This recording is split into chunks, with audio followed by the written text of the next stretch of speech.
Introduction. Raj and Amar are sitting in the drawing room. Raj is reading his favorite book and Amar is doing some work. Amar, I want to ask you something. How this calculator works? How every time it gives the correct result? Okay, Raj, I will tell you. Calculator works on the combination of diodes. Diode is a semiconductor device and it can be used for on and off purpose. When the diodes arranged in a particular manner, then they give specific logical result. Okay, Amar, now I understand the basic concept of calculator. It's quite interesting and I want to know something more about it. Students, today we will study about the semiconductor electronics.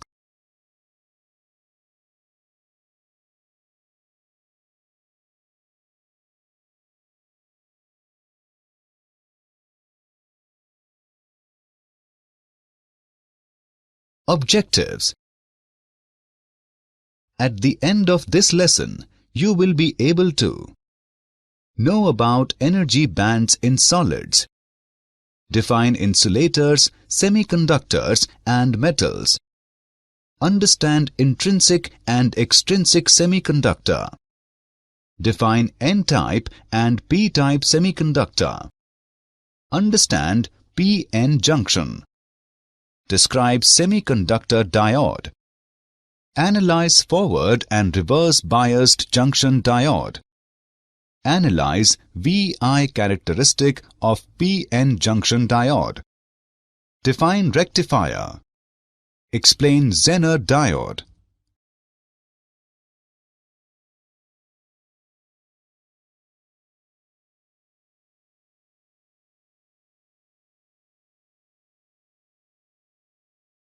Energy bands in solids. Electrons in an atom are distributed in various shells according to certain scheme and they are allowed to possess certain discrete energy values. The permissible energy values are usually shown on an energy level diagram. We consider the formation of bands for the energy level normally occupied by the valence electrons and the next level above it. The interatomic separation is supposed to decrease gradually from infinity to R, not corresponding to equilibrium separation in a crystal. Valence band. The valence band is a band of energy levels occupied by the bond valence electrons of the atoms in the crystal. Forbidden gap. A range of energies above the valence band which electrons are not allowed to possess. Conduction band. A band of energy levels just above the forbidden gap which is occupied by conduction electrons of the crystal.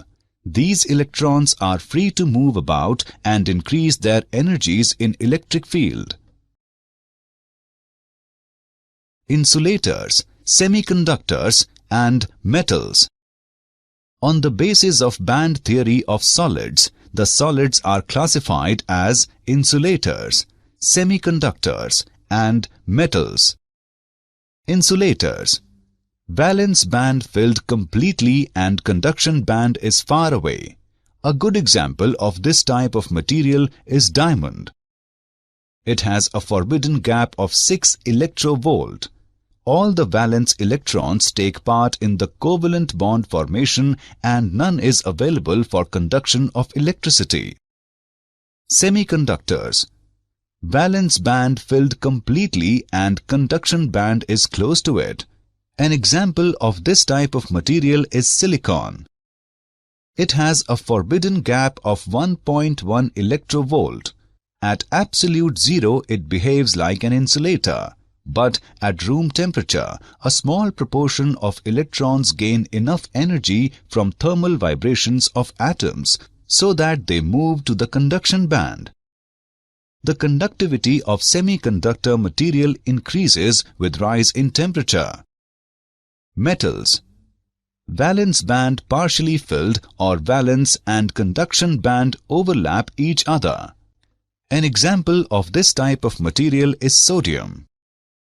When an electric field is applied across a sodium crystal, electrons in the valence band can acquire small amount of energy as higher energy levels are available.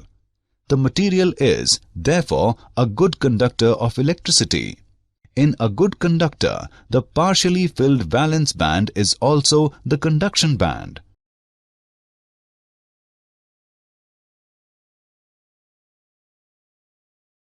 Intrinsic Semiconductor. Intrinsic semiconductor are those in which impurities are not present and therefore called pure semiconductors. In these semiconductors, few crystals defect may be present. When a semiconductor is taken at 0 Kelvin, then it behaves as an insulator and conduction occurs at higher temperature due to thermal excitation of electrons from the valence band to the conduction band. For example, germanium and silicon. Let us consider silicon, which has 4 valence electrons.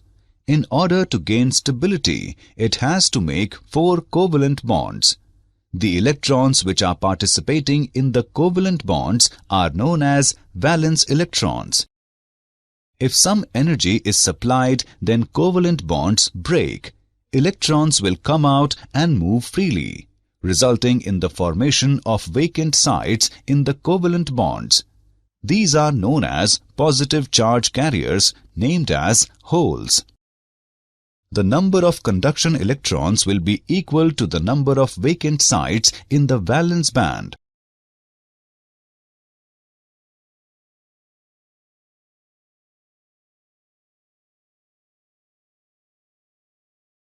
Extrinsic Semiconductor. The extrinsic semiconductors are those in which impurities of large quantity are present. The impurities can be either of 3rd group elements or 5th group elements. Based on the impurities present in the extrinsic semiconductors, they are classified into 2 categories. N-type semiconductors. When a pentavalent impurity is doped in a pure semiconductor crystal, then the crystal is known as N-type semiconductor. P-type semiconductor. When a trivalent impurity is doped in a pure semiconductor crystal, then the crystal is known as P-type semiconductor.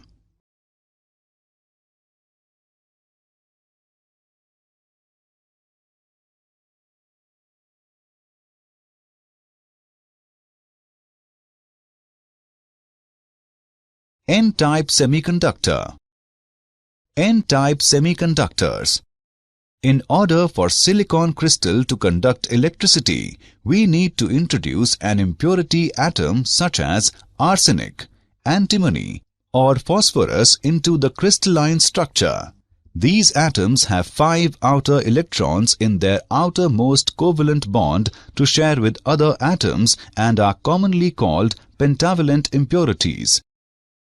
This allows 4 of the 5 electrons to bond with its neighboring silicon atoms, leaving 1 free electron to move about when electrical voltage is applied. As each impurity atom donates 1 electron, pentavalent atoms are generally known as donors. The resulting semiconductor material has an excess of current-carrying electrons, each with a negative charge, and is therefore referred to as N-type material, with the electrons called majority carriers and the resultant holes minority carriers.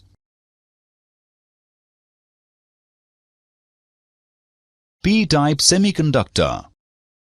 P-type semiconductors.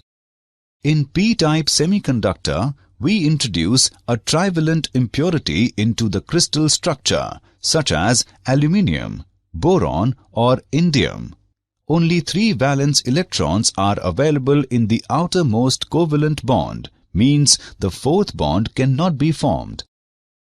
It gives the semiconductor material an abundance of positively charged carriers known as holes in the structure of the crystal. As each impurity atom generates a hole, trivalent impurities are generally known as acceptors. The conduction mainly consists of positive charge carrier results in a p-type material, and the positive holes are called majority carriers while the free electrons are called minority carriers.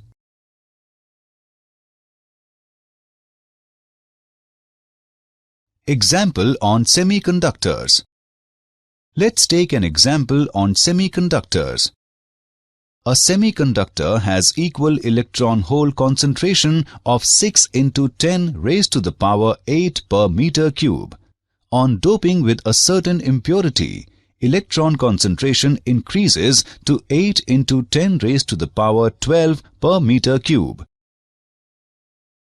Let's see the solution. As the electron concentration increases, it is an n-type semiconductor.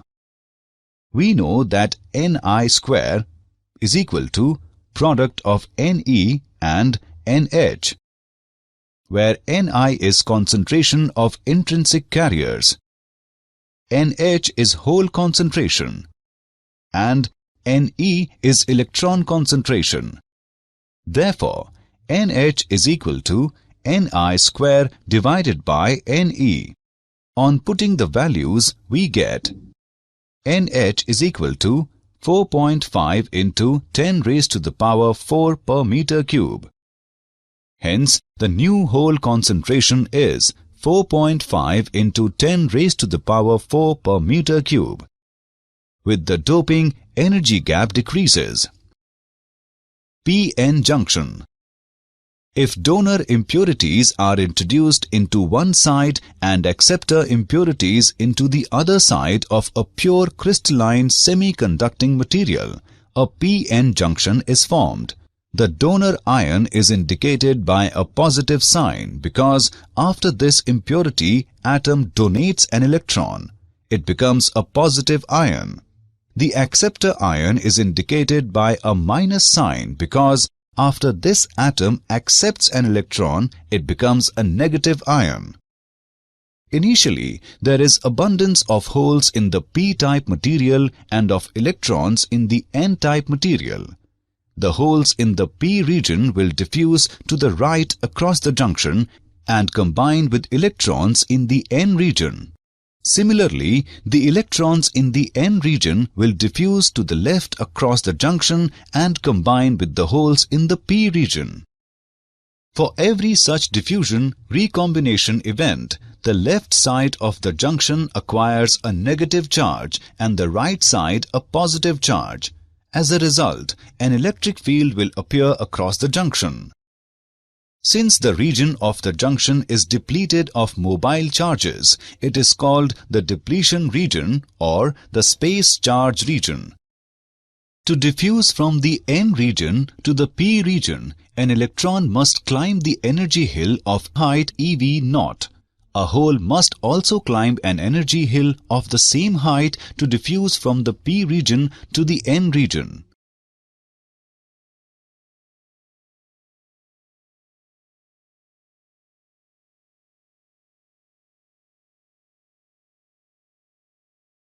Semiconductor diode.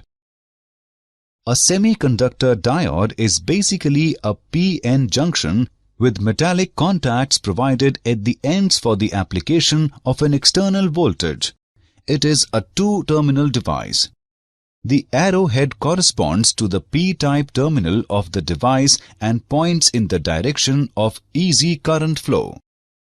It is a two-terminal electronic component with low resistance to current flow in one direction and high resistance in the other.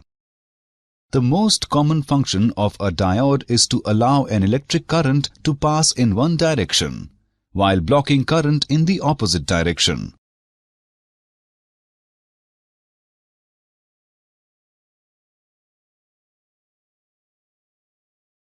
Forward-biased junction diode.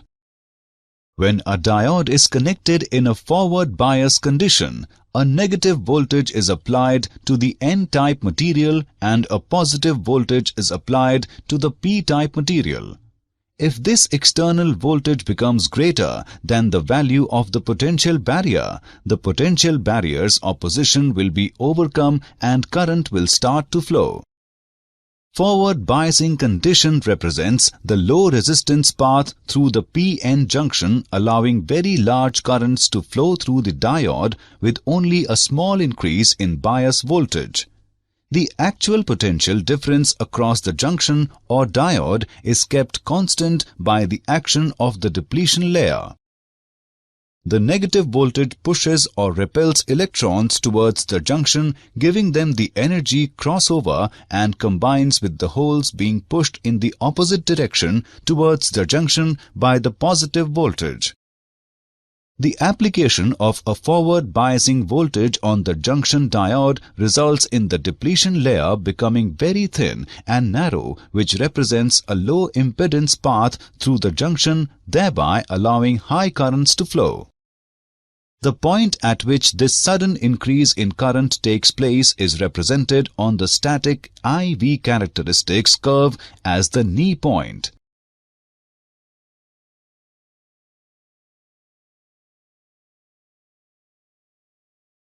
Reverse biased junction diode. When a diode is connected in a reverse biased condition, a positive voltage is applied to the N-type material and a negative voltage is applied to the P-type material. The positive voltage applied to the N-type material attracts electrons towards the positive electrode and away from the junction, while the holes in the P-type end are also attracted away from the junction towards the negative electrode. The result is that the depletion layer grows wider due to a lack of electrons and holes and presents a high impedance path, almost an insulator. Reverse bias condition represents a high resistance value of the p-n junction and partially zero current flows through the junction diode with an increase in bias voltage. However, a very small leakage current does flow through the junction, which can be measured in microamperes.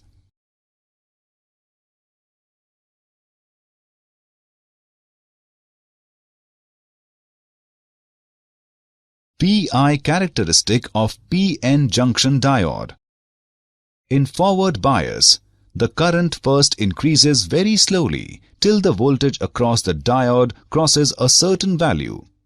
After the characteristic voltage, the diode current increases exponentially, even for a very small increase in the diode bias voltage. This voltage is called the threshold voltage or knee voltage. For the diode in reverse bias, the current is very small and almost remains constant with change in bias. It is called reverse saturation current. At very high reverse bias, the current suddenly increases. This voltage is called the breakdown voltage.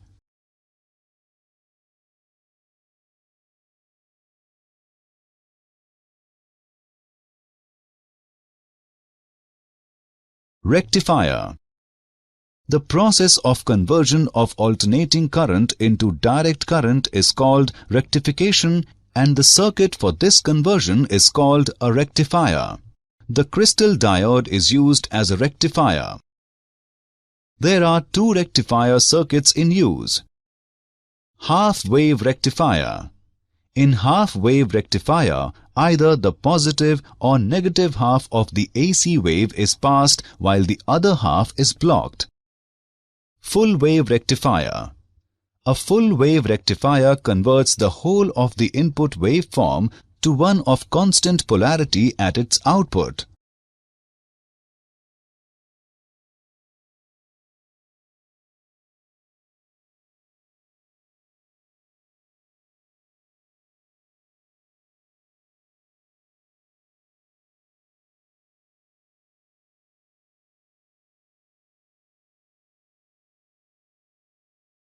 Half-wave rectifier. The AC signal to be rectified is connected across the primary terminals P1 and P2 of a step-down transformer.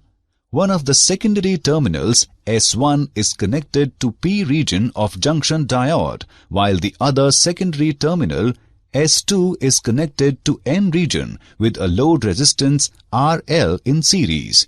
The output voltage is taken across the load resistance RL.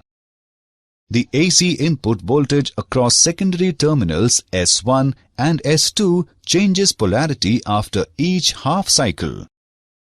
During the first half cycle of input AC voltage, the terminal S1 is positive with respect to S2. During this half cycle, the diode is forward biased and therefore the diode conducts current from A to B. During the next half cycle, the terminal S1 is negative with respect to S2. Under this condition, the diode is reverse biased and therefore it conducts no current. Hence, a potential difference across load resistance RL exists for positive half cycles and no potential difference exists during negative half cycles, and the output across load is pulsating DC. Full wave rectifier. Full wave rectifier. For full wave rectification, two junction diodes are used. It consists of two diodes, D1 and D2, whose N terminals N1 and N2 have been connected together.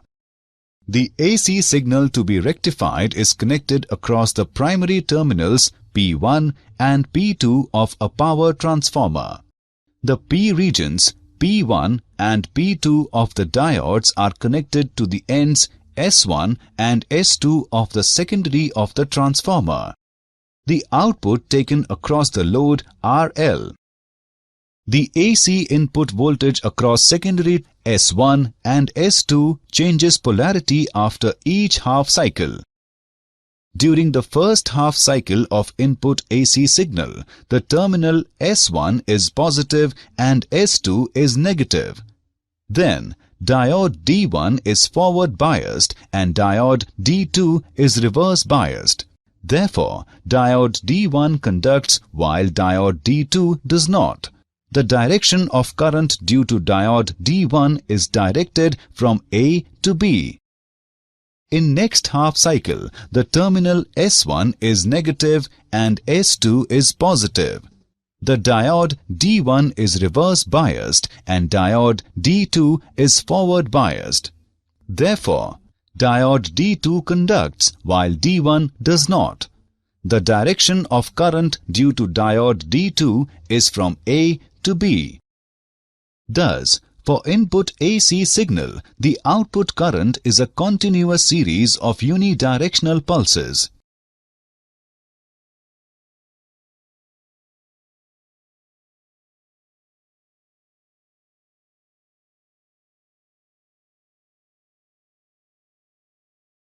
Zener Diode. A Zener diode is a reverse-biased properly doped crystal diode having a sharp breakdown voltage and operated in breakdown region. When the reverse bias on a crystal diode is increased beyond a critical value called the breakdown voltage, the reverse current increases sharply to a high value. The Zener voltage depends upon the amount of doping. A lightly doped diode has a higher breakdown voltage. The main characteristics of Zener diode are: when forward biased, its characteristics are just like those of ordinary diode. A Zener diode is always reverse biased. When reverse biased, a small reverse current flows through it. This current remains constant up to a certain critical voltage called turnover voltage, and then current increases rapidly. The reverse voltage for which the current corresponds to some point on linear portion of reverse characteristic is called the Zener voltage.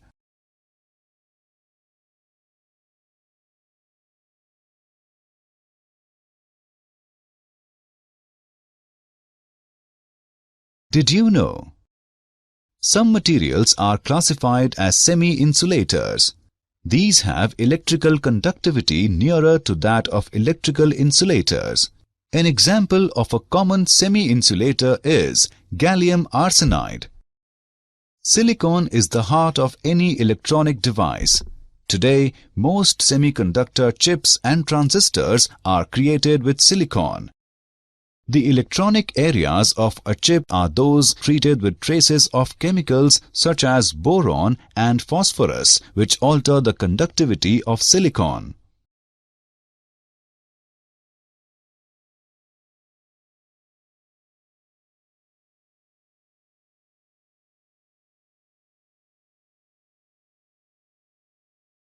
Summary. Let us summarize what we have learned. In a semiconductor, valence band filled completely and conduction band is close to it. The conductivity of semiconductor material increases with rise in temperature. Intrinsic semiconductors are those in which impurities are not present and therefore called pure semiconductors. In p-type semiconductor, we introduce trivalent impurity to the crystal structure, such as aluminium, boron or indium. If donor impurities are introduced into one side and acceptor impurities into the other side of a pure crystalline semiconducting material, a p-n junction is formed.